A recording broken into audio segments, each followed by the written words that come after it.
You ready?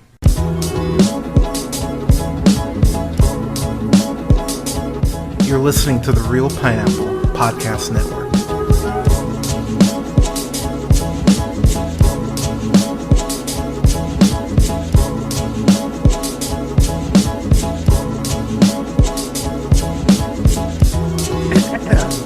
Good evening, ladies and gentlemen, ladies and gays.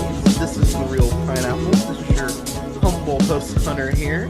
I'm actually going ahead doing a twofer today because I'm always honest with y'all. I've been hitting a Halloween review every day so far this month. Spider-Man 2 came out yesterday, and I was like, well, I'll review like at 9 and get up before midnight. And then I kept playing Spider-Man. So you're getting two reviews today. So sorry, what can I say? Spider-Man 2 rules. If you're not playing it yet, you should. But I'm reviewing a Treehouse of Horror episode today. And with me to help out, because I'm really happy you agreed to do this, I've got friend of the show. You know him as a contributor of oneofus.com as well as on here. Got Bradley. Brad, how you doing, sir? Hello, very good. I believe it's oneofus.net, but even I'd have to check on that. It is note. not. It is not. Yeah. Thank you for fishing. but good to see you. Good to see you. Yeah. So let's just kind of jump in here. I am much higher than I thought I was. Again, y'all. I've been smoking the. So I've been a quick non-advertisement, but Mike Tyson makes weed, and I just smoked this joint called Toad. And Mike Tyson, sir, man, bravo, sir. I don't know what this shit is, but just yeah. So if you're a fan of weed, get some Mike Tyson weed. But one of his better investments, people are saying. Yeah, like what a weed. It's kind of weird that everyone's in the weed now. You know what I mean? Because back in I'm gonna sound like old man Hunter here, but I grew up with like that 70s show and like, Saved by the Bell and shit like that. And they would always do that marijuana episode, like every couple seasons, like, oh yeah, drugs are bad, okay? Don't don't smoke the devil's lettuce. I mean, the Simpsons, like, that meme of Ned has become one of the, it's become huge, but it's crazy how accepted cannabis is now. It's like that celebrities are just like, oh yeah, buy my weed. Like it's kind of crazy, but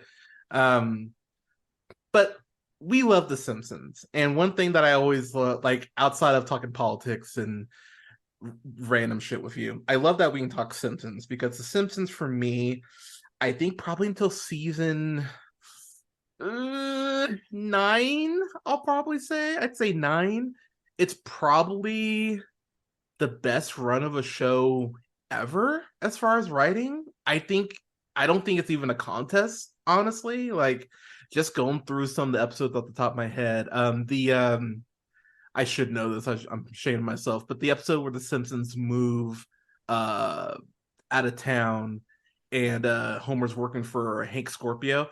Yeah. That's called You Only Move Twice. Thank you. And it's doing a play on how the last time they moved, it was to Capital City when Homer was dancing Homer, the mask dancing Homer for the Capital City goofballs. And the Hank Scorpio one with Albert Brooks being Hank Scorpio is one of my all-time favorites too, because he ends up owning at the end. He doesn't own the Dallas Cowboys; he owns the Denver Broncos, and that is such a good running joke right now because the Denver Broncos has never been worse. The goddamn so we're gonna bounce around quite a bit here, y'all, as you know. I mean, if you've listened to the show, but like real quick, just to harp on Russell Wilson, because we need to harp on Russell Wilson.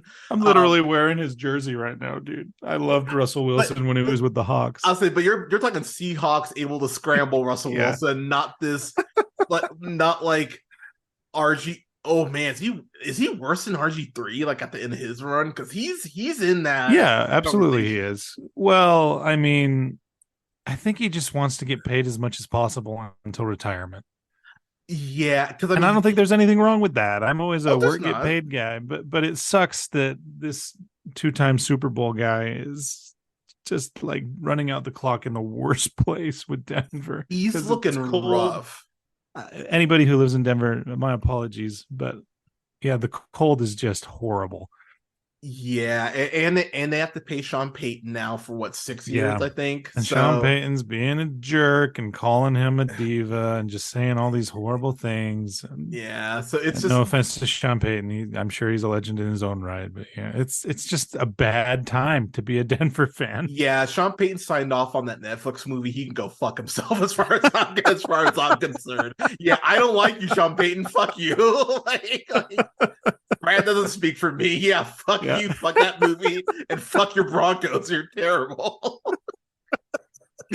God damn it! Like, Oh boy. I'm sorry. I'm sorry. Oh. Could Colin Kaepernick really play worse than Russell Wilson right now? No, no, not at all. Not at all.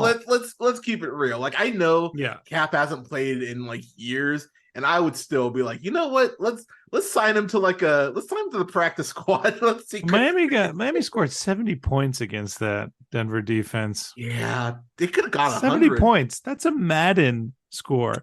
That's a PlayStation, Xbox Live Madden score, everybody. That's not real life.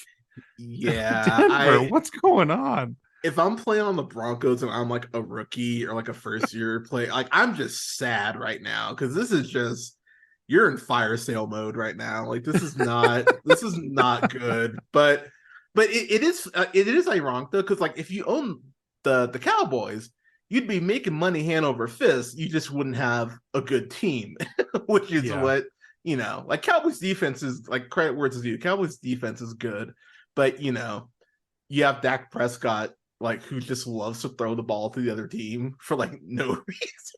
Which happens. It's just odd that it happens in clutch moments for him, usually in the red zone. And I'm a fan of the Cowboys. I have been since Emmitt Smith. I know I'm an old man, and it hurts for my friends and family to text me being like, "Oh, hey, Dak in the red zone, and this throw matters. Here comes the pick." And then when the pick happens, it's just chilling. Like that sucks. I will say if the Cowboys could get like, and I don't know why I'm giving the Cowboys help, but like if like because Stephen A. Smith's listening, he's loving it. Yeah, right. He's like, "What are you doing? You're ruining my bit." But unlike on your show, Stephen A, I won't kick my white co-host off because I'm an asshole. But that's neither here nor there.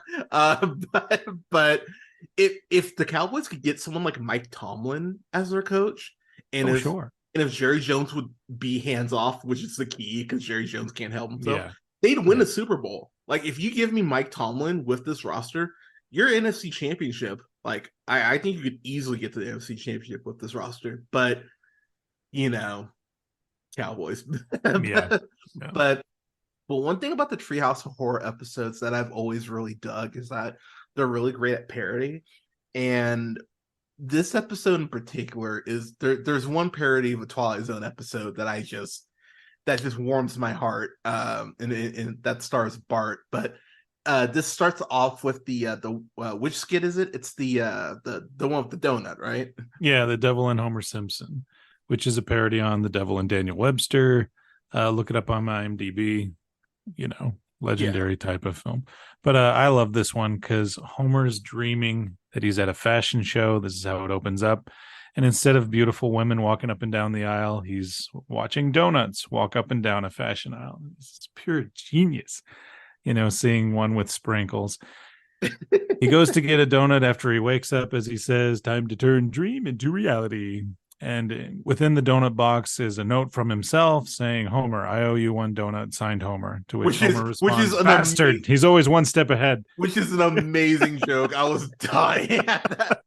Because this is actually my favorite Treehouse of Horror. Like when you recommended it, I was like, wonderful. One? I was like, which one is this? And I sat down and started watching. I'm like, oh yeah, this is my favorite one because you're right. The runway joke from Jump, you're just like, oh my god, Homer, like you're such a glutton. Like it's absurd how much of a glutton you are. But then he goes to the whole IOU donut thing is only because he goes to grab a donut and Lenny and Carl had thrown him at Abe, who's walking around outside, and so there are these birds pecking at him as these donuts are like stuck to him, and he's like, "I'm not dead yet," which was which was wonderful. I was like, again, this is just some of the best writing that you'll see. Like the writing on this show, I mean, look, I know, like, it has The Simpsons been on too long? Absolutely. Should they have probably cut it? I don't know, 10 years ago. Yeah, probably, but It's on like season 35, I think. And which is yeah, wild. Like, there's no reason I for it. was 10 years old when this particular episode came out. 9 or 10 years old. Yeah. Like, I So just like come on, people. Like let it, because I think Family Guy's been on too long. Like, I think like this agree, is agree. but the Sims being on this long, like it feels like it's just but but Abe getting pooped by the birds is just great. So we find out. So Homer, being dumb, is like, I'd sell my soul for a donut, and the devil shows up in the form of Ned Flanders, which I love. Homer's reaction. He's like, "Wait, you're the devil?" And Ned, without missing a beat, like, "It's always the way we suspect."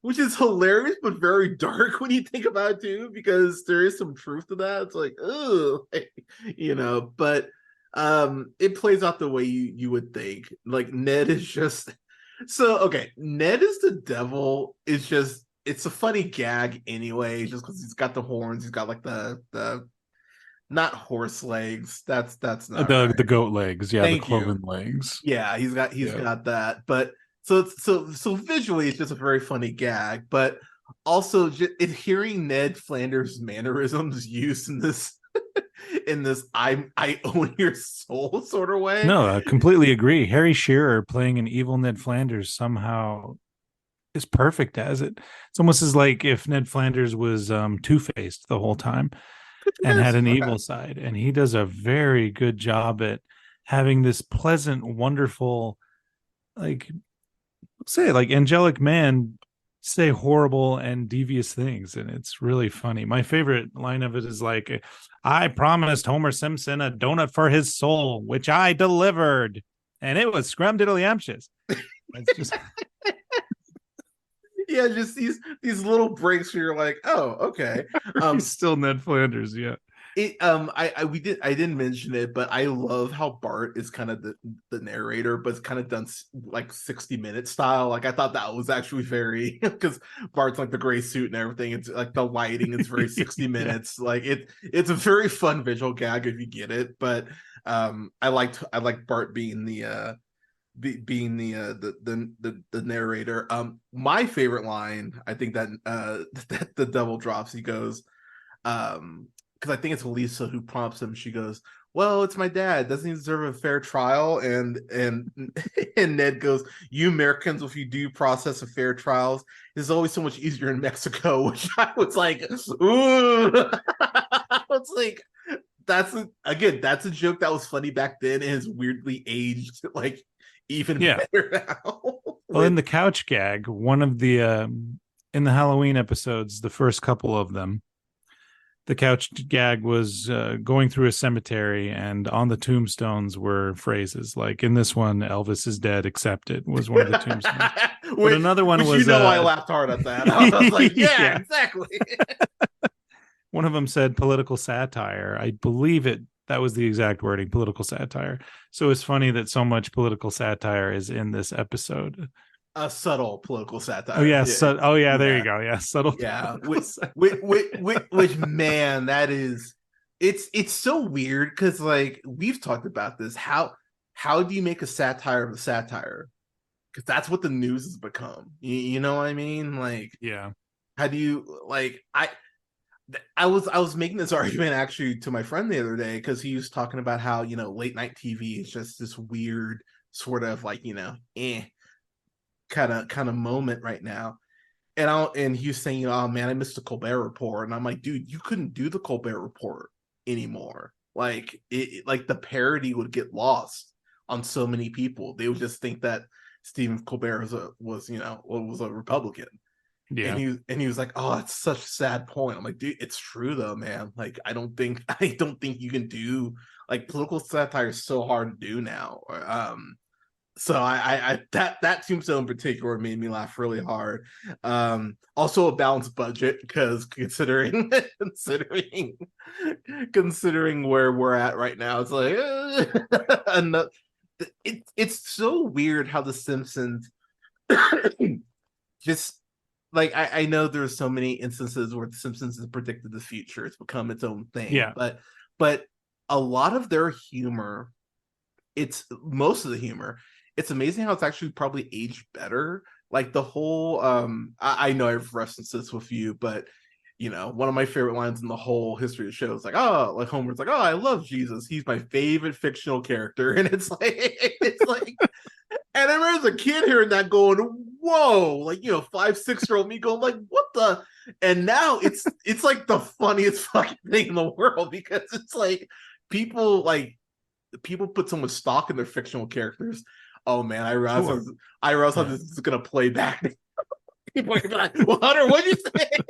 It's like Black Panther Jesus, right there. But it's crazy though how much this show ages so well. But Flanders, because they have a trial, he calls on his he has a bargaining with Lionel Hutz, played by the great Phil Hartman. Rest in peace, sir.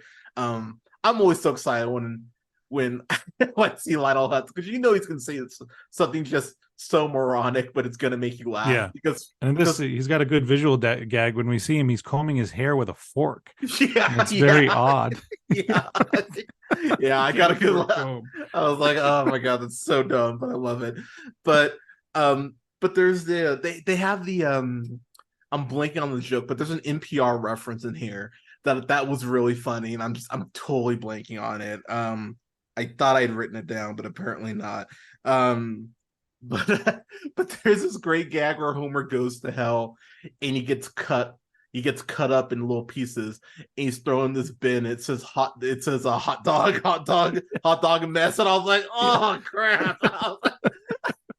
You don't know what you're eating with a hot dog. Yeah, that's why I always get they're so delicious. That's why I always get like the premium, like the beef franks, because I'm like, if I just get a regular hot dog, I'm like, oh no, I can't roll that. What's in this? Yeah, it's like how I used to love, like when I was a kid, I used to love head cheese. Have you ever had head cheese? Yeah.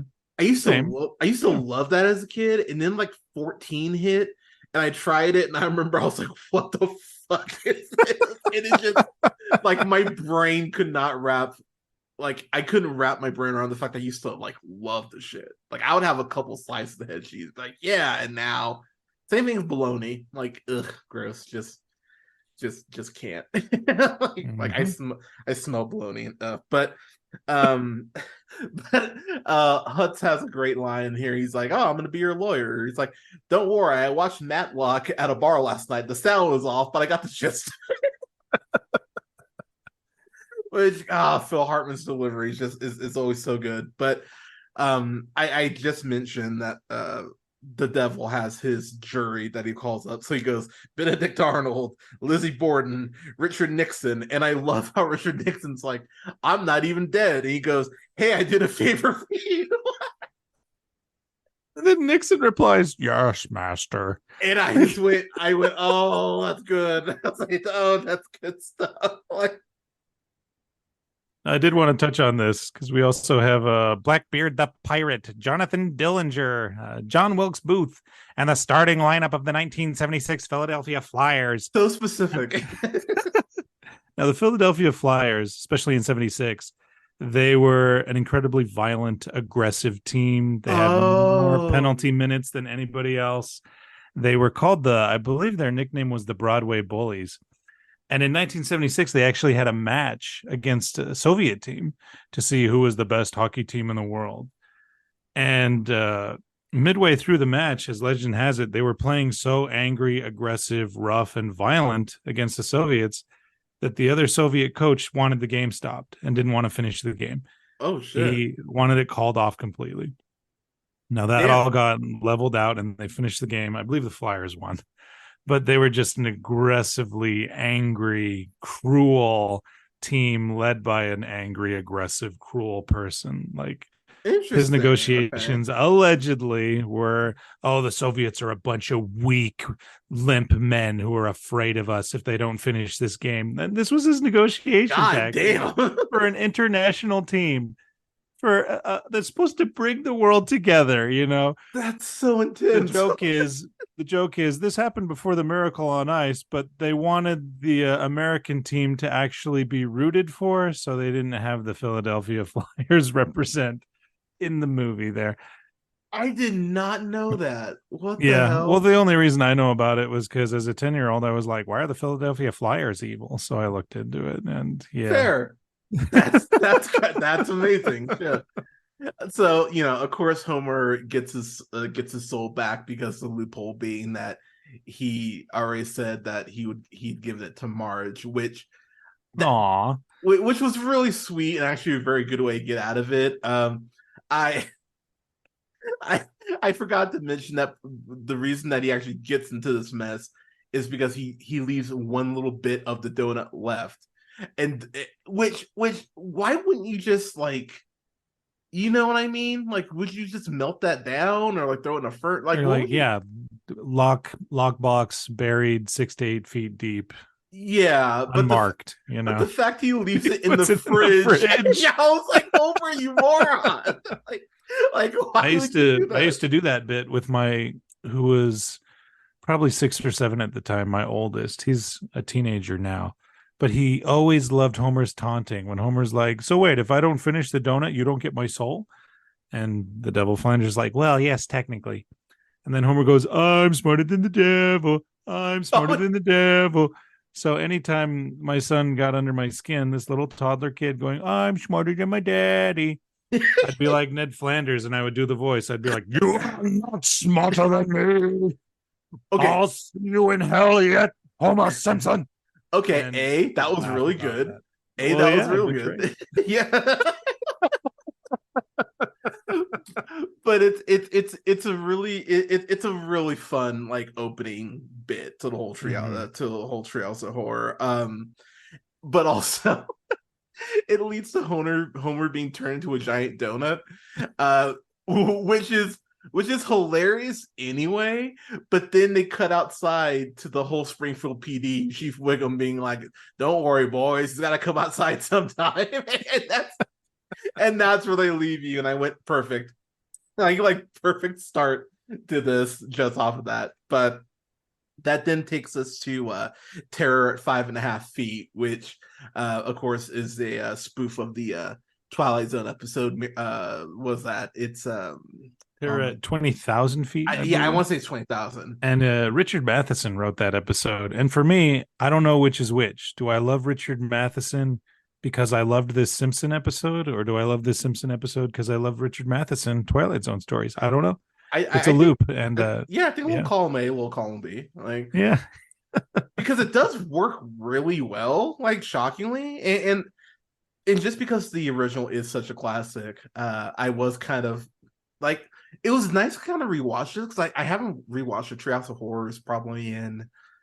I mean, The Simpsons hasn't been on a streaming service before until Disney Plus existed, and Disney Yeah, Plus you're is right. only, Yeah. so it's like it's I just haven't rewatched them in a while. So seeing this, I was like, oh man, it's kind of like I'm watching this kind of new, but Bart is such a little shit. Let's just get that out of the way. like he's such an asshole. Like I love Bart, but at the same time, like I've seen kids like Bart on playgrounds, like who just those who just thrive in chaos. It's like like things are too calm. I have to pull some girl's pigtails or throw a rock or Do something horrible. Yeah. yeah. So obviously, to an extent, everyone kind of being like, "Oh, you think something's outside? You're full of shit because you're you." It's the whole boy, you cried wolf, literally Yeah. in that one episode. But so it actually makes sense that it would be Bart who's going through all this, and so set this up for us. What's going on in this one? So Bart has a nightmare that he's on a bus crash, goes downstairs. He looks affected by the dream. Lisa's like, Bart, what's wrong? I just had a vision of my own untimely death. And Lisa says, and? Yeah, so nonchalant. And a lot of people think she's being rude, but she listens to jazz. She's a blues singer. She plays the saxophone. She wants to know what happens next. It's not a rude thing. Yeah. So one of my favorite jokes because I didn't understand it as a kid. Homer suddenly bursts in. He's like, Marge, Marge, Marge, look at all this cool stuff I found. It was at the marina. It was just sitting in some guy's boat. So it wasn't until years later where I was like, oh, Homer literally just robbed someone. Yeah, exactly. like it's the way they deliver the punchline is delivered. It does kind of take, you're like, wait, oh my god, he just robbed this person. like didn't give a fuck. And he's honking the boat air horn at Bart in his face. Every time Bart's upset about something in these early seasons, Homer makes him more upset by accident. Like, Homer's so ignorant of other people's feelings, but aggressively so in the younger seasons. Like, there's an episode that parodies Cape Fear where Homer like is trying to keep Bart safe from Sideshow Bob, but then keeps making Bart more afraid. Like, he's like, hey Bart, do you want to try these brownies? And then brandishes a knife in his face. And then later goes, hey Bart, you want to check out my new chainsaw and hockey mask? I was literally about to reference that episode because I was rewatching that maybe a month ago and I was just crying. And Elaine's like, what has you crying? I was like, Homer's such a fucking dumbass. Like his son is actually confiding in him, like, I'm scared, Dad. I need you to protect me. And Homer. What kills me about the brownie bit too is that he goes in, he's like, oh, he's he's like, Bart, like, oh yeah, you gotta try these before they cool down too much. And he's like, oh my god, like, Dad, what the hell? He's like, oh, I'm sorry, son. And he gives him a kiss on the cheek. Like, this actual moment, you're like, okay, he realizes he's being dumb and not he's back with the chainsaw. You're like, Homer. Yeah. Like, Jesus Christ, pay attention. It's so ridiculous. But oh man, but like, that is one thing too. The Simpsons is never like shy about the fact that Homer is probably breaking a law per episode. Like, he just like Homer's stealing cable at one point. Yep, totally did that. Oh, he drives home. I mean, Homer drives drunk multiple times in the show. Like, it's acknowledged, like, it's acknowledged that's a bad thing. So I mean, the show doesn't really hide it, which I don't think which is a good thing. Yeah, but you don't really realize it until a rewatch. But but as an older person. but sorry, continue. I interrupted you. So they leave the house to the school bus, and Lisa, who, as I was saying before, she wasn't being mean to him by going, and she's a blues. She understands the blues. So she's like, attention, everyone. Bart's had a really rough night, and he's just feeling a little anxious. So can everyone be nice to him? And of course, like kids in an elementary school would do, they point and laugh at Bart. Exactly. So he goes to his seat. The bus takes off, and Bart sees this gremlin, this little green gremlin, hop on the bus, flick its tongue at him, and then start messing with the bus. It digs its claws into the bus. So Bart at first is like, oh, Milhouse, something's on the side of the bus. Look. And Milhouse goes, no way, Bart. If I turn to look out the window, I leave myself exposed to wedgies, wet willies, and the dreaded rear admiral. Who knows what that is? I think it's when you pull your underwear up so high and snap it over someone's head. Ow! So only Bart notices that this thing is messing with the bus. And then it starts to get inside the bus. So he flips out, screams. Everyone goes to look at the side of the bus. The gremlin's not there. Like, hey, there's no monster. And the good bit here is Otto, the bus driver, is also looking out the side of the bus like, I don't see a monster either. Like, who's driving the bus? And he's like, oh, whoops.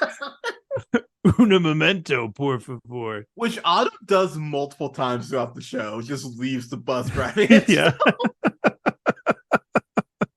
So what makes this fun, too, is new passengers are picked up. Like Skinner's picked up. I forget the reason, but it's something so sad and creepy.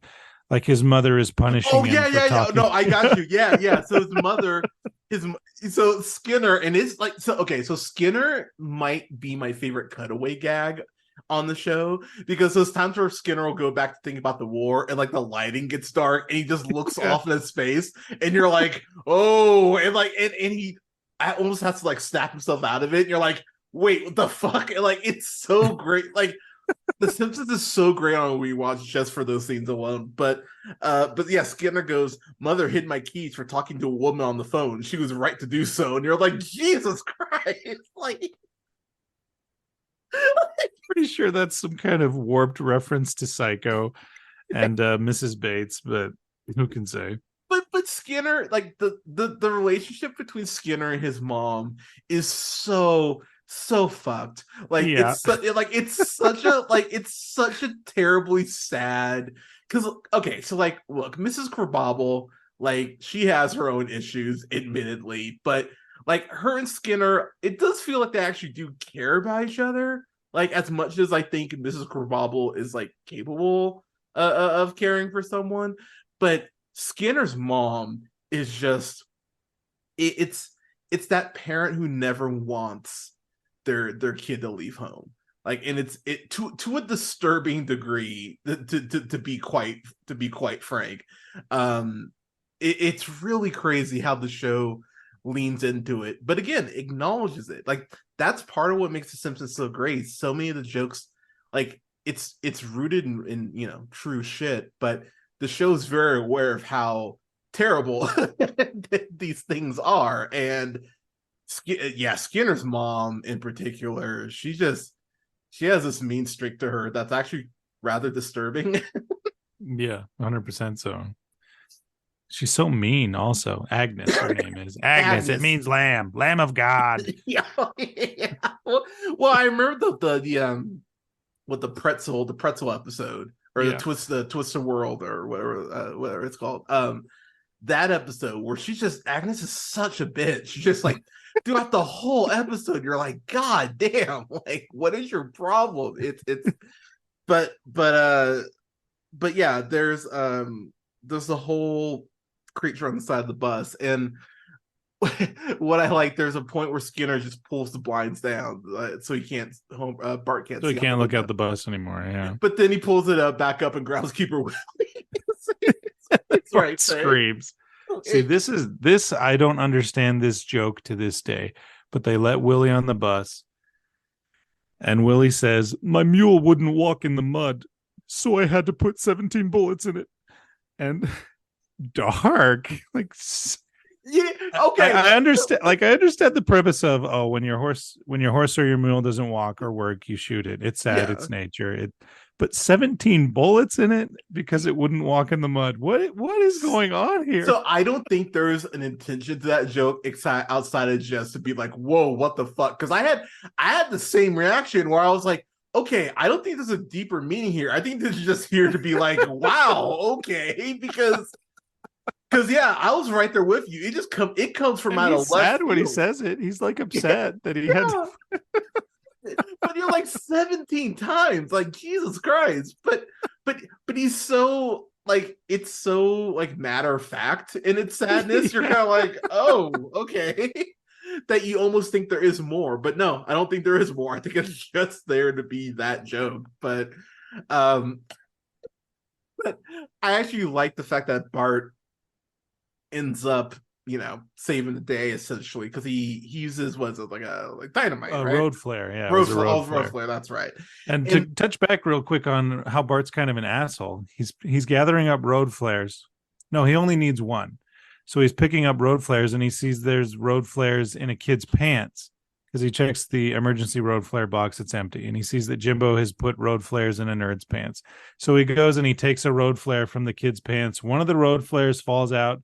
Bart picks it up and puts it back in the kid's pants and walks away with his one road flare. Like, such an asshole. Yeah. What's funny about this is he opens the bus window to stop the gremlin from taking off the tire, because it's unscrewing the bolts from the tires. There's like 17 bolts in these bus tires too, which is a little silly because I think they only have like 4 or 5. Yeah, but honestly, Springfield being that cheap would make a lot of sense. What's good is when he opens the door, it's like plane turbulence happening, and like wind is whooshing through the bus. Everyone's screaming. It's a big callback to 20,000 20,000 feet, the Fear at 20,000 feet episode of the Twilight Zone. Yeah. Bart and Willie are like no, I'm sorry. Skinner and Willie are grabbing Bart, trying to pull him into the bus, So and good. Bart throws the road flare and it hits the gremlin and he saves the day. He It's stops the gremlin from destroying the wheel and they arrive at school. so I don't know if they're the originators of this, but I think I'll always give them credit for it until I hear otherwise.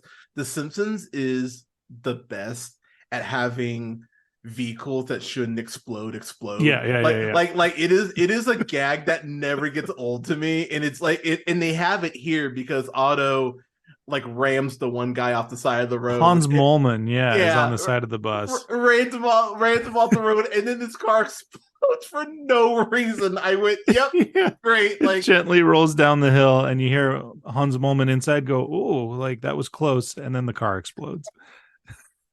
like it's such a simple gag, but and they do it on The Simpsons quite a bit in the first like 8-9 seasons, and it's never not funny to me. Like the gag kills me, but I love. So Bart, to your point, saves the day, and even Skinner sees the bus fall apart and goes, "Oh, well, whether you save the day or not, you're being disruptive." Like, oh my god!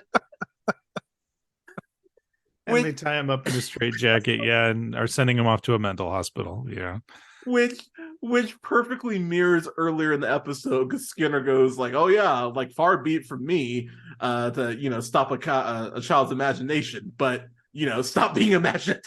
yeah.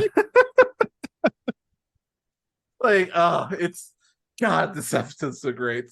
So that's the end of that segment, and then that takes us to the third segment, which is what's the third segment? Canada. Bart Simpson's Dracula. And there's Yeah, a lot of just Dracula parody here, mostly on Francis Ford Coppola's Dracula, I believe, because of correct. Mr. Yeah. Burns' design, and he has that particular type of hair, and also his shadow does whatever it wants on its own to very silly great. effect. Yeah, which looks great. I I will say it's great how one of my favorite running jokes in the show is how just cheap Krusty is. Like Krusty is just such a fame whore that like he doesn't give a shit. Like one of my favorite gags in the Camp Krusty episode is how Bart is naming off all these Krusty products and talks about how the Krusty vitamins gave him like an irregular heartbeat, and you're like, whoa, what? You're like, and you're like, this is like a 10-year-old acknowledging this shit, like that their heartbeats are irregular because their childhood hero sells a faulty product. It doesn't. You're like, wow, that's and. And this episode opens up with this series 8 of these Krusty training cards, and they're just like the most just the most douchebag, like, oh yeah, because there's a picture of Krusty posing for the training card. He just looks like he doesn't care at all. Yeah. And then the gum that comes with it cut Milhouse's cheek. Yeah. Oh yeah, no, it doesn't just cut his cheek, it shatters it. Which I was mid my coffee, and that gag caught me so off guard. I was like, "Oh yeah, I forgot about that." Because Milhouse immediately goes, "Ow!" Because it just shatters. But God, Krusty's so cheap. I love him so much. But yeah. Sorry, continue.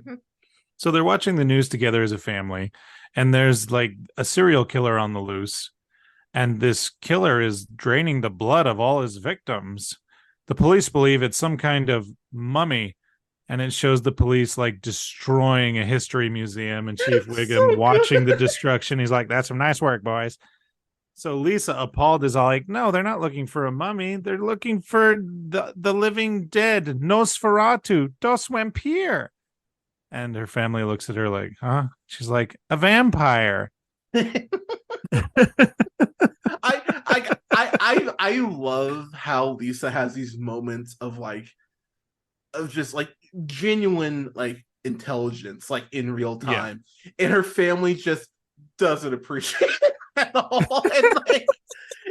It's that's another great running joke because like you just feel bad for Lisa because she's just so like she's so held back by resources because she's such a smart kid. It's like if she could get to like Shelbyville. I mean, I don't know what Shelbyville's school structure is like, but they probably have better schools there.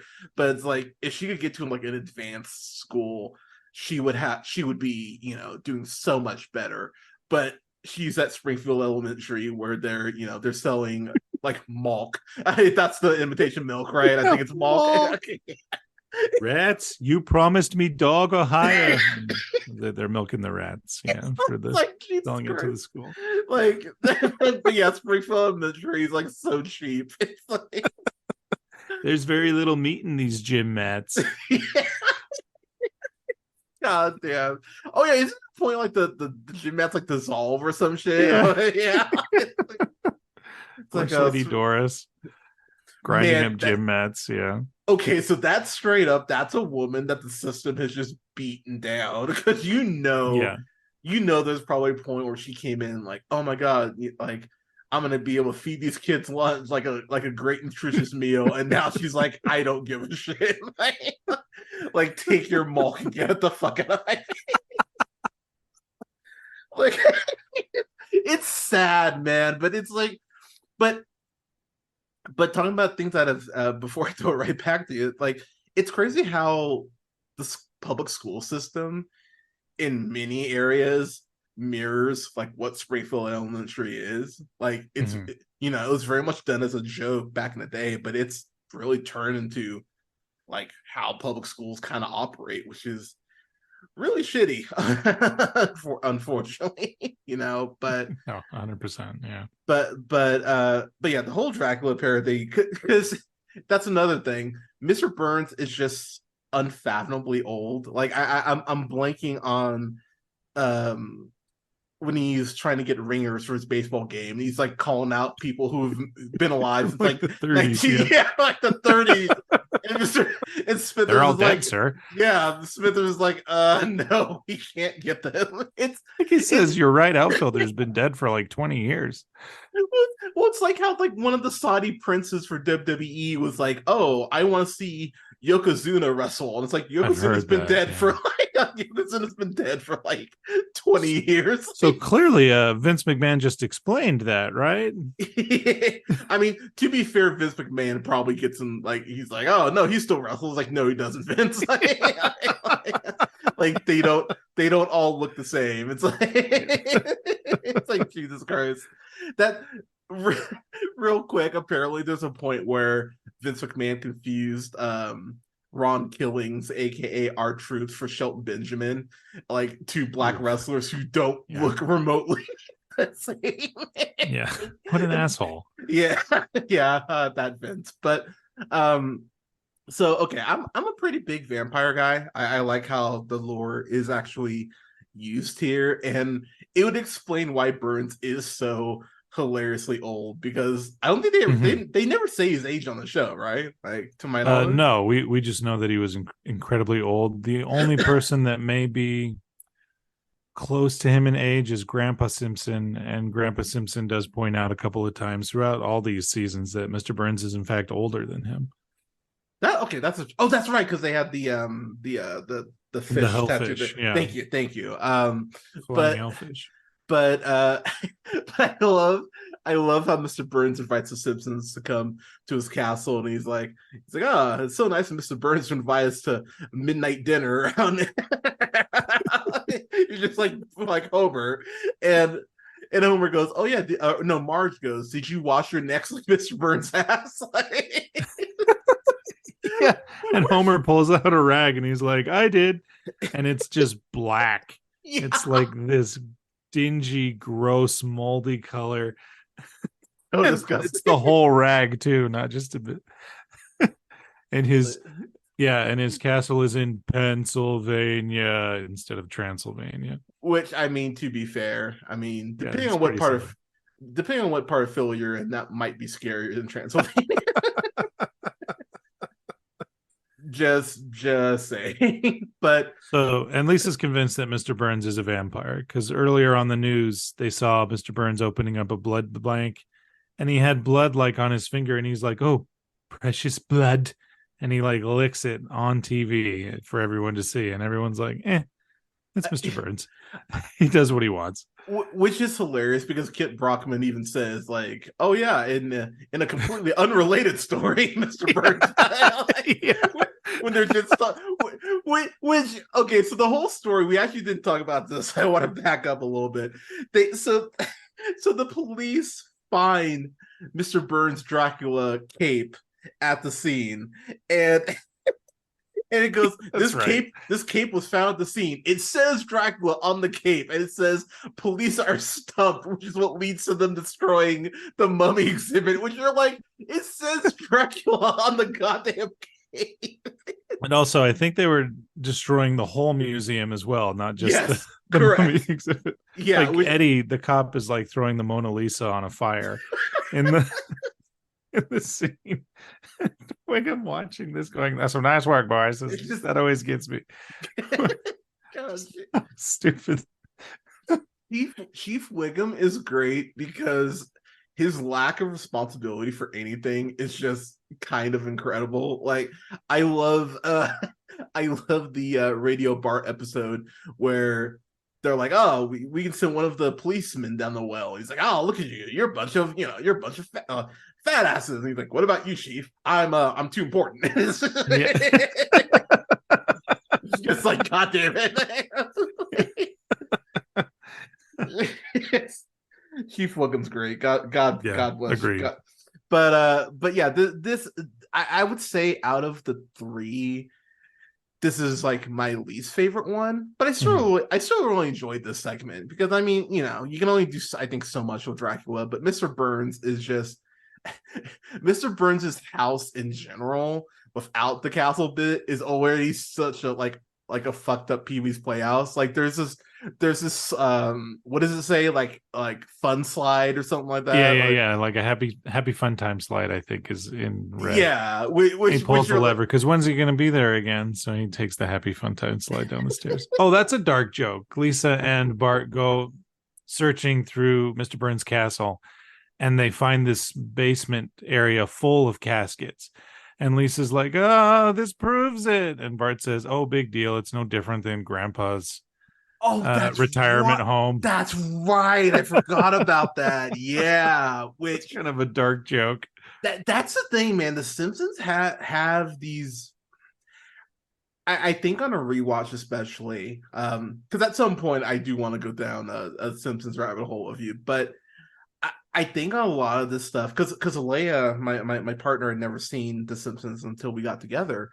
And so, I was just showing her a couple episodes, and there are a couple points she looked at me. She's like, "That's a really dark joke." It's like The Simpsons, like the first 5 seasons especially, there's a lot of dark humor in the show. Like that'll kind of catch you off guard in the best way. And to your point, there's a lot of jokes about the retirement home that are one of my favorite retirement home jokes is when Bart fucks his grandpa's teeth and like tapes them all together, and Abe goes to like steal someone else's, and he wakes up and he puts a gun in his face. It's like, well, if it isn't the Tooth Fairy. I was like, he was about to shoot him in the fucking face. Oh my god, hardcore. I think his name's Jasper. Jasper, yeah, a lot of good jokes throughout the golden years. They find a book in the basement that says, "Yes, I am a vampire." I think it is written by Mr. Burns, forward by Steve Allen. Forward by Steve Allen. That had me dying. I was like, "Oh, that's a great joke." And he bites Bart. What I like about that, he's all like, well, if it isn't a little boy. Solid Kevin Spacey impression by Mr. Burns. And then allegedly, sorry, don't want to get sued. Well, I should hope not. And I do like that next segment because they're like, "Oh, Lisa, you're making up stories. Bart's with Mr. Burns," and Bart's all like, "Mother, Father, I missed you during my uneventful absence." Like complete deadpan. And real quick before they move on to Bart having vampire adventures, Lisa's like, "Mom, Dad, these cups are filled with blood," and Homer's like, "Free blood," and he starts chugging it. He chugs it. Which the way that Dan Castanella delivers that free bloodline kills me because Yeah. because yeah, it's that point of like, well, it's free. Why wouldn't I use Yeah. it? It's like So Bart's a vampire. He's biting other kids. He's creating like a Lost Boys gang for himself. basically, yeah. And Marge is like, today he's biting strangers. Tomorrow he could be out drinking. And smoking So cigarettes. yeah, Lisa says, Mr. Burns is the head vampire. Kill him. Bart will become regular. And Homer says, kill my boss. Do I dare live out the American dream? Which I was like, oh man, again, that's another one of those dark jokes. I went, wow. Like, and then this brings us to another random joke. Lisa hands her dad a hammer and a stake and says, you must drive this through his heart. So we see from the casket's point of view, Homer wailing on this stake, saying, die. And Lisa goes, Dad, that's his crotch. And I'm like, what? That is so funny and random. How did he mess that up? Oh, see, but it's funny. You missed it. You skipped over the joke where Grandpa Simpson comes in from nowhere. It's like, we have to kill Bart. And Marge goes, how'd you know he's a vampire? He's a vampire. Like, wait. Like, that's right. Like, we have to kill the boy. That caught me completely off guard. I was like, wow, okay. And it's like, oh, all right, two really dark jokes within the span of 5 minutes. Well played, Joe. But yeah, you just like stabs Mr. Burns in the crotch. You're like, oh, okay. Okay. Dad, that's his crotch. Oh, right. Like, is it like a giving him wood joke? Like, I don't. Yeah, I'm overanalyzing the silliness, and I apologize for that. But that used to make me laugh so much when I was a little kid. Dad, that's his crotch. But then he goes ahead and stabs him through the heart, and you think everything is good, but then you find out it's not, because Mr. Burns was not the head vampire. It was actually Marge. And I will say I didn't actually remember how the episode ended. And then it gets to the ending. It gets to the Charlie Brown ending. And I was laughing so goddamn hard because I completely forgot that's how it ended. And you're just like, oh, Milhouse comes out. It's just playing the piano, and they do the yeah. He's doing the Schroeder impression, playing the piano, and man. Santa's little helper is dancing on top of the piano like Snoopy dances. Yeah, it was perfect. It was such a perfect ending, and I was really happy because I honestly had forgotten that's how it ended. It was like, that's fucking wonderful. So like I said, I would say this is the weakest segment out of the three, but I still enjoyed this segment. I had a lot of fun with this one. I'd probably go the what order? I'd probably actually go in the order that they came out as far as my 1, 2, 3. For me, I'd probably go straight. This is my favorite Halloween episode because Terror at 5.5 feet and Homer and the Devil, or the Devil and Homer Simpson, are like two of my top 10 favorite Homer like Simpson segments of all time. So, and I watched these. I used to have those ridiculous box sets that they sold, and I watched this one so many times every year with all my kids, and now we still do because we got Disney Plus, of course. Yeah, like who doesn't have Disney Plus? Yeah, and it's stop removing shit, Disney. God damn it! I'll save that rant for another show. But I will just very quickly say, if you're gonna keep raising pricing streaming services, stop pulling shit. Don't charge me more for less, you assholes. like we're all okay. You don't need like 3 new things every month. Yeah, like just like give me a fucking break. Like I still don't think Crater is back on Disney Plus yet. I think they're right. It was like 3 months and then they pulled it. Yeah, which is a good fucking movie, by the way, y'all. Like I don't know how you can watch it. It's a tax write-off now, I guess. Yeah, like it's we're all seeing these nefarious practices out in the open, and everyone's like, Monopoly's gonna monopoly, right? And like, isn't that's illegal though, right? And everyone in charge is like, and it's terrible. Yeah, unless you listen to this show where I've just been bitching about it for like 8 months, it feels like, because it's just So here's, you know what? Before I let you get out of here, we can talk about this real quick. So Mhm. I I would love to look every CEO who has these streaming services in the face and go, where do you get off charging me more and you're not going to allow me to share my password with anyone? Like, really? That's how this works now? Like, Yeah. because by that definition, why do I have multiple profiles? Right.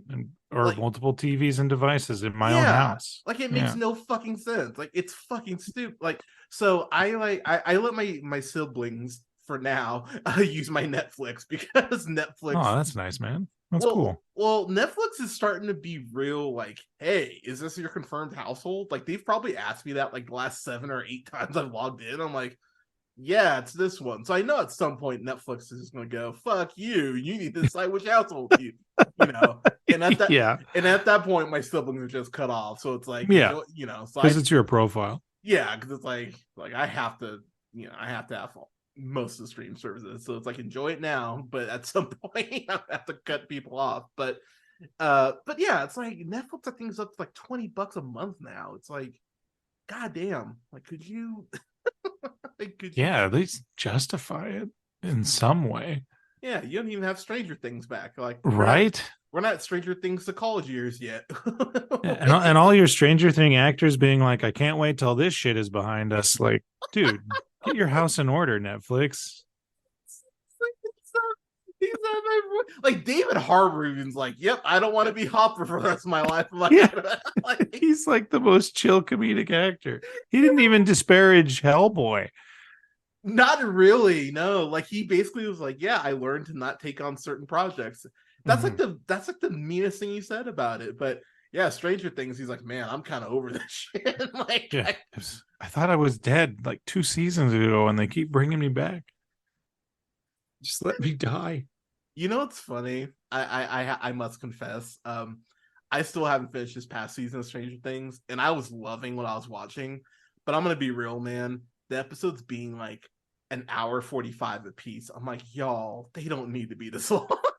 like they could be an hour, like that'd be fine. But each episode being like a movie length, it's like I don't have 14 hours to just kind of sit down and go, well, let's get through, you know, the season of Stranger Things. Because Mhm.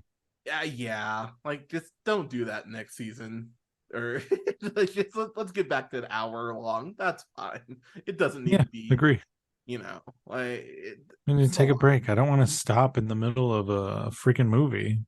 Call it Yeah. a Stranger Things movie if that's what you're gonna do. But Well, that's the argument I'm already getting from my friends who are like, why aren't you gonna go see Killers of the Flower Moon? I'm like, well, I'll probably I get a think it's screener. over 3 hours, isn't it? It is over 3 hours. Yeah. Yeah.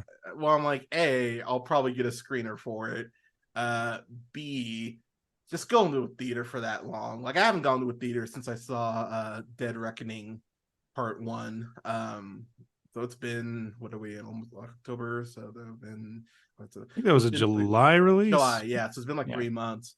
But I just got my, just got my booster, just got my flu shot. So I'm like, okay, I can at some point here go back to the theater. But I was like, over 3 hours, that's a trek. I don't want to watch something that's over 3 hours in a theater. I'd rather watch it at home where I can pause and, go to the restroom and all that. Because that's just a marathon. Like because I try to do two movies, like when I go out, and it's like I would not be doing two movies if I could. If I went and saw that, I'd be going home. So just, but Yeah.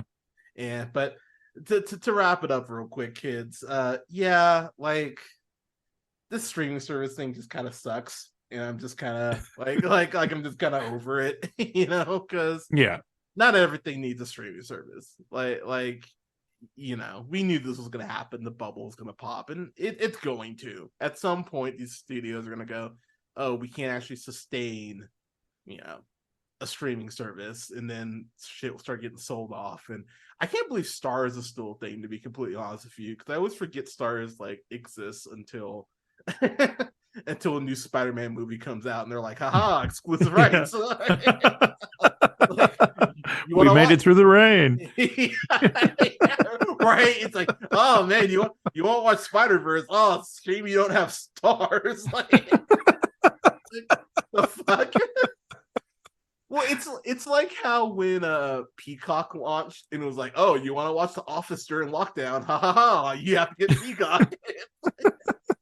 They don't sell the box sets anymore, fools. Yeah, it's almost like they Disney faulted that shit. They're like, you want to watch The Office, you will pay the, I don't even know what I'm paying for Peacock. I think it's $9.99. My friend asked me, like, dude, we've been on streaming services. Like, I don't even think about it. I was like, it just, because it just gets me sad after a while. I know I'm overpaying for my Netflix because I don't even really use my Netflix, but it's like there, you know what I mean? Where it's like, no, I hear you. We still have Netflix because, well, I live in a house with like 13 people in it, and everyone has different types of likes that they have. And Netflix is actually, because I track it, like what's actually being watched. Netflix is actually still being hugely watched because they got a lot of those old Nickelodeon shows that a ton of those, yeah, like my 9 to 14-year-old kids love. Ariana Grande used to be on one. That blew my mind. A lot of people are like, yeah, no shit, Brad. And I'm like, huh. Yeah, no, she was on Victorious. It was this. Oh yeah, absolutely. And it's like, huh, wow, imagine that like, man, this Nickelodeon actress is like a huge musician now. Yeah, huge pop star. It's really, and even that makes me sound old because my kids are like, yeah, Zendaya too, Dad. And I'm like, Zendaya too? What? And then they show me her show and I'm like, what? Oh no, I'm old enough to remember when like there would be Radio Disney premieres and it was a big deal. It'd be like, oh, the new Selena Gomez song only now at Radio Disney. And like, oh, like, yeah, my wife called me out on that one. I'm like, oh, Selena Gomez in this detective show. Oh, that's fun. They're with a teenager, Martin Short and Steve Martin with a teenager. And my wife was like, Brad, she's almost our age. And I was like, what? Yeah. I'm like, yeah, apparently she just looks eternally youthful, I guess. Yeah, like which man, some of you like right-wing racist white people need to calm down, Selena Gomez. Well, because it was like people what like, do they hate her for? Oh, it's like, oh man, it's like, oh, look at how fat Selena Gomez is, and me and every other black guy was like, oh, she's just thick now. Get over here, girl. No, I think she's beautiful. Yeah, stunning. Like it's like, yeah. No, like fat. Give me a fucking, Anyways, but stop starving your wives. It's really ironic though that they're like Selena Gomez is fat, and then they cut right to a picture of Sarah Huckabee Sanders. I can't confirm that they did that, but well, her face is why she's so fucking evil looking. That too, but she's got like Palpatine face. Oh my god! Wow, trying to kill me over Jesus Christ. You're not wrong. Oh my god, fuck yeah, that's exactly what it is. Like alternative facts. Just okay, real quick, just because you brought up Palpatine. Those Jedi kids were foreigners. So I don't know if you have this on your Disney Plus, but randomly Disney Plus will just kind of go, you watch this, maybe give this a try. Mm-hmm. And so the other day, it's a couple weeks ago, I didn't mention in the chat because I just forgot to, but it recommended Rise of Skywalker, right? So I was like, wow. Okay. So I was like, okay, I haven't seen Rise of Skywalker since I saw it in theaters. I watched it the one time, haven't watched it since. And I, ironically enough, I actually watched The Last Jedi more than I've watched Rise of Skywalker, and I don't like it. There you go. Yeah. But I was like, I'll give it another chance. And so I think I got maybe 30 minutes into Rise, and I just went, I don't want to watch this. It's like, I don't care. And it's like sad to me though. I just went, I don't fucking care about Rey or any of this. Like, and it makes me sad because I'm like, I get that these characters mean so much to people, but it's like, man, they fucked it up with Finn, like royally fucked it up with Finn. The whole Chewbacca death fake out, it's like, I don't know, it's super awkward. Yeah, like it's just really weird how they execute it. And then when when Oscar Isaac with no sense of irony goes somehow Palpatine's returned, I went, oh man, you guys aren't even fucking trying right now, are Like, you? It's like, okay. Rise, I'm a Star Wars fan, but not a Star Wars fan that hates Star Wars. I know we have to clarify that now. you do actually. And Rise is the only one that I don't like, and it is upsetting because wow, so much potential from the Force Awakens to just be all like, I guess Palpatine's back. Yeah, it's just it's very clumsily handled. Now, Mhm. I will be the first to admit I am behind on my Star Wars. Like uh I haven't watched Book of Boba Fett. Every Star Wars fan has told me you don't need to. like It's that's like great. It's got great merchandising, and I don't say that again. I don't say that as someone who hates Star Wars. The merchandising in Book of Boba Fett is on point. I mean, the Mando shows up. Of course, everybody loves the Mando, and I hate that it sounds like I'm criticizing it, as in, don't watch this. It's yeah. merchandising. It's just a Mando side plot, because that's not what I'm trying to say. I'm saying that is good things. Like, Grogu and Mando show up. Give it a chance. Well, it's funny because like everyone I talk to is like Ming Na Wen is who, yeah, but she, like everyone I've talked to is like she's great in it. Boba Fett's pretty good, but the whole plot is just very eh. And I'm I like, mean, look, she should have her own show, she really should. and Like, it's so like so sad that she doesn't when you watch Book of Boba Fett, because you won't be like, oh wow, her sequence was really cool. You're literally watching it going like, why isn't this about her?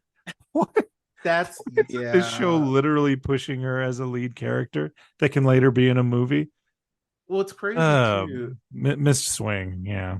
It's just crazy too that all Carla Gugino had to do was just, or Gina, yeah, like no, I Gina know who you mean, Carano, but I forgot her name. Yeah, Gina Carano, yeah, from the yeah, Fast movie. yeah. All she had to do was just shut the fuck up. Like it's just like, you know what I mean. Like I'm not trying to be an asshole. Well, okay, that's a lie for me, but it's like all you had to do is just not say shit, and you could have been in Star Wars for like she was gonna get her own show.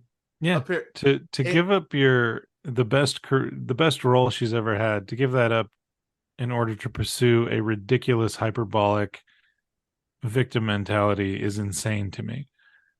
yeah, I'm very happy she has me blocked on Twitter just because all I simply said to her was that I said Okay. I even said even Darth Vader wore a mask, and apparently that was enough for her to block my head. which Facts I though. yeah, I'm not wrong. Like, and notice how he could breathe with his mask on too. Yeah. Dumb bitch, but it's like just start okay. So you know what? Since we're in this back now, right now. So I haven't watched Obi-Wan yet.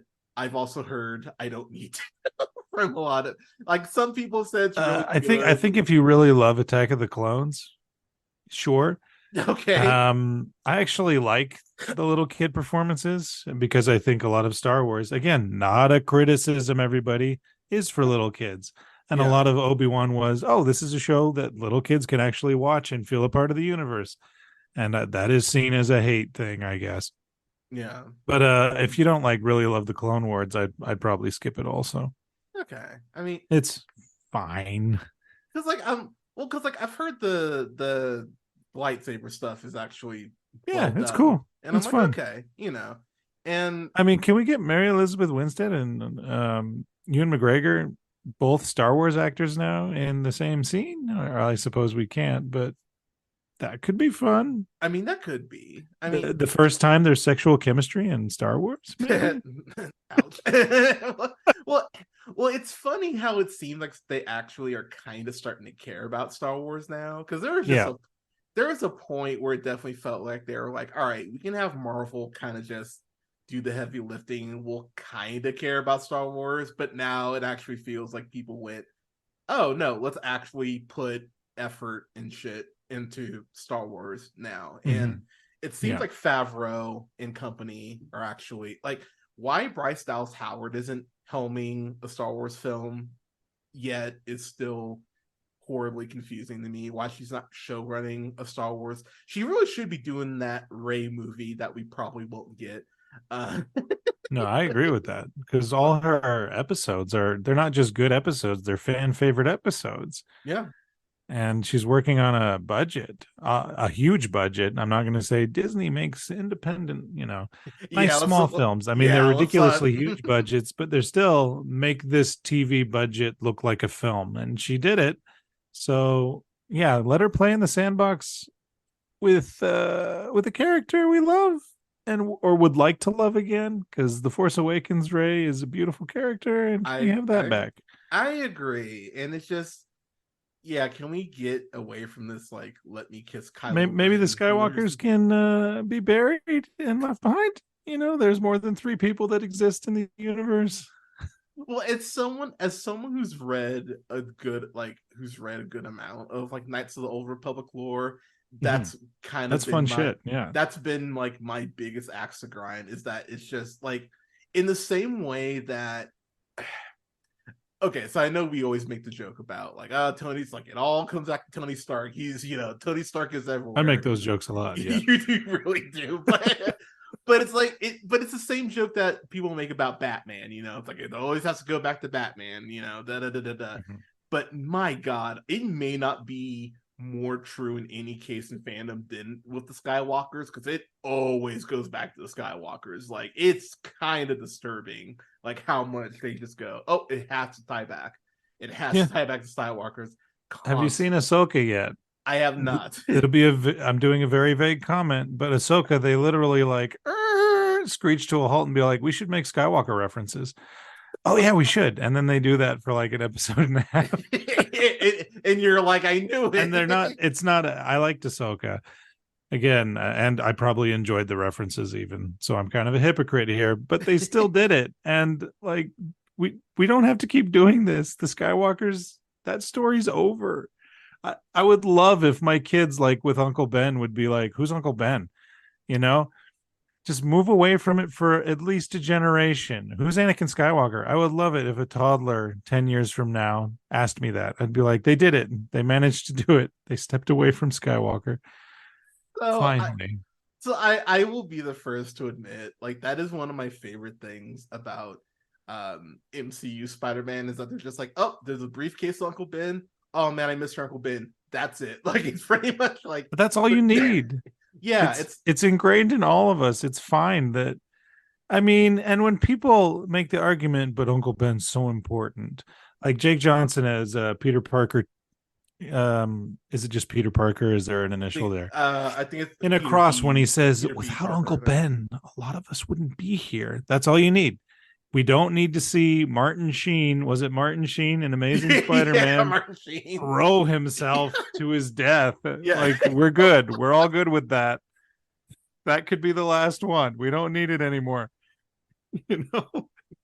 Captain America threw himself on a fake grenade for his platoon, and even he was willing to kill himself less than Martin Sheen was.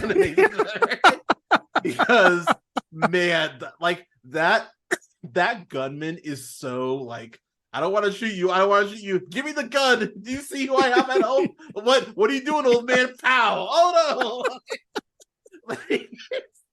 Like Martin Sheen is like, please just shoot me now. Like an eyewitness could have got him off on a technicality. That gunman. Like, actually, I saw the old guy grab the gun and point it towards himself. It was the weirdest thing. It's like he was trying to load it to make sure. End me was his final word. Yeah, there's actually a safety on the gun. He actually removed it. It was so weird. So weird. Not that Martin Sheen was a bad Uncle Ben. I mean, it's easy to say he was the worst one. I mean, yeah. But just from that moment alone. But yeah, like, let's move past the Skywalkers like we did past Uncle Ben.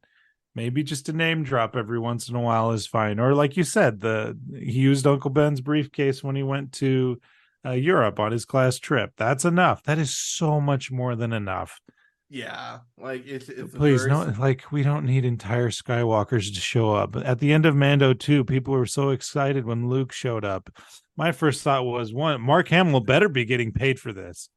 because they literally just ripped his face off. Oh yeah, they And definitely did. I'm pretty sure he did, but I can't say that with certainty. Do you know if Mark Hamill got paid for that? He did, because he actually did the stand-in, and they actually sees the Oh, that's good then. then. Yeah, so it was actually him. So only the extras that they're face stealing aren't getting paid. Correct. Yeah. The crowd scenes. Yeah. Gotcha. Don't worry. The sludge is still getting paid.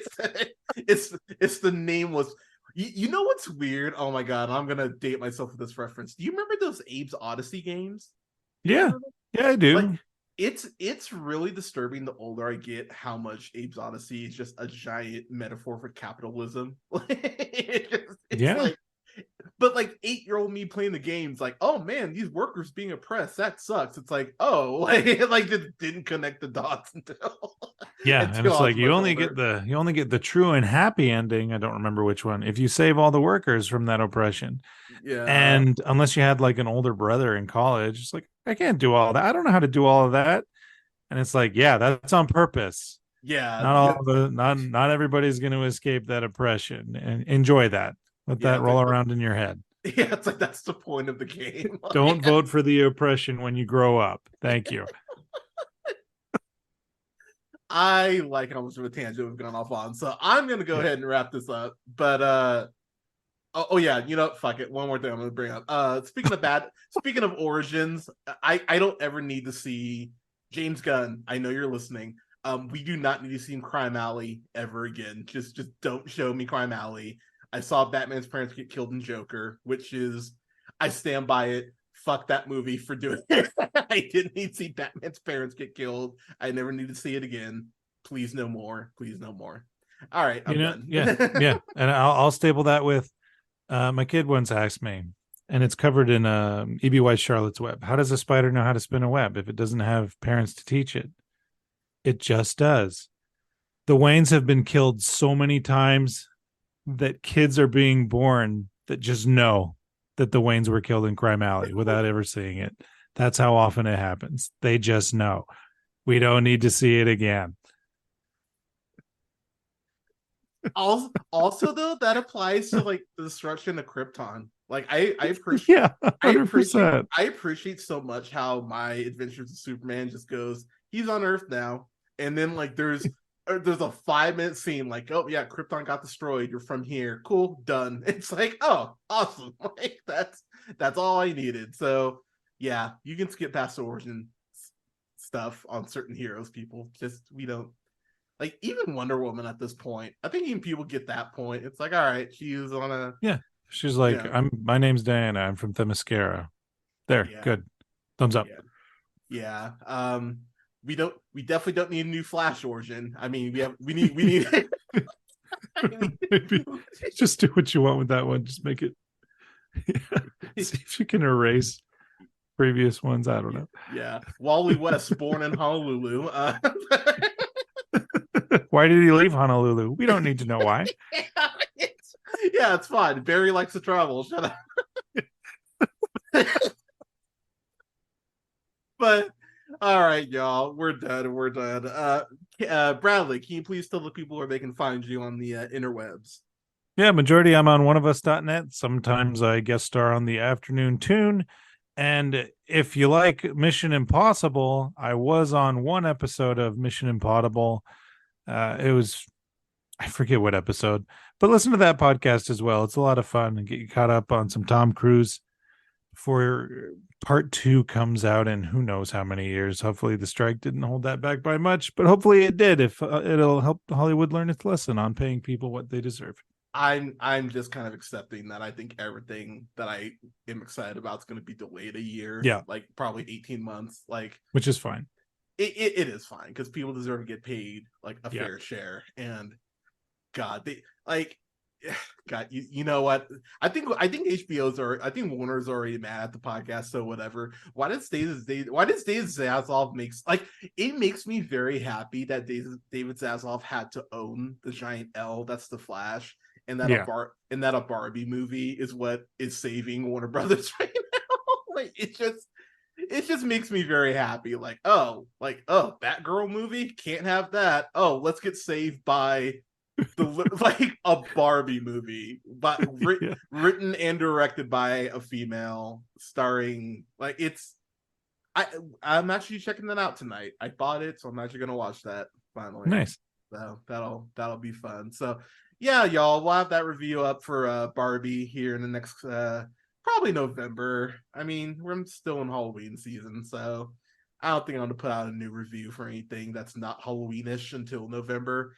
But yeah, y'all, we've got Oscar season coming up, so I'm gonna have reviews up for. Oh God, what do I need to? What does come out? I'm just gonna say Oscar stuff because I don't even know what's gonna come out for the rest of the year. Award season films. Yeah, well, that and the Marvels. That's November, right? That is November. I mean, for now, it could get No, you're right. Yeah. It could get pushed back. Who knows? Well, I mean, they were gonna release that Elvis, not Elvis movie, or the one with Austin Butler and Tom Hardy. That's getting delayed. So I wouldn't be surprised. Oh, that's too bad. I wouldn't be surprised if the Marvels gets delayed because at this point, who knows? So I'll just simply say, people, Netflix stuff. Be reviewing Netflix stuff for the next couple of months. But yeah, you can check out the show wherever you listen to podcasts: SoundCloud, Apple, Google Podcasts, Podbean, Stitcher, iHeartRadio, Spotify, Amazon Music, TuneUp, and Samsung Podcasts, to name a few. You can find me on Blue Sky because Twitter is starting to charge slowly, and fuck giving Elon Musk money. So you can find me on Blue Sky at realpineapple.bsky.social. Shoot the show an email. Let me know what you think of the show. If you have any questions, review requests, you can shoot me an email at jhunter@therealpineapple.com. Where you can also find me on TikTok, and you can find me on Letterboxd, which I need to get back on my Letterboxd. I've been bad about that the last couple of weeks, but you can find me on Letterboxd at Black Shazam, and then you can find the show on YouTube at The Real Pineapple. Oh God, what else? One more thing. Oh yeah, Twitch. You can find me on Twitch at twitch.tv/jhunterrealpineapple. I'm going to be hopping on there next Sunday. I'm going to be hopping on Twitch finally. So I'm going to, we'll see how the stream goes. Hopefully things don't crash and burn, but we'll see. I think I'm going to be talking my favorite movies of the year so far, and probably playing some Alan Wake because I haven't played Alan Wake in a while, and I want to play. Ooh, spooky, scary. Right, Alan Wake's a great fucking game for those of y'all who haven't played it. But everyone, thank you so much for listening. Stay safe out there. Get your booster. Get your COVID shot. We're heading into the winter months, people. Want y'all to be safe, but stay safe out there and talk to you soon.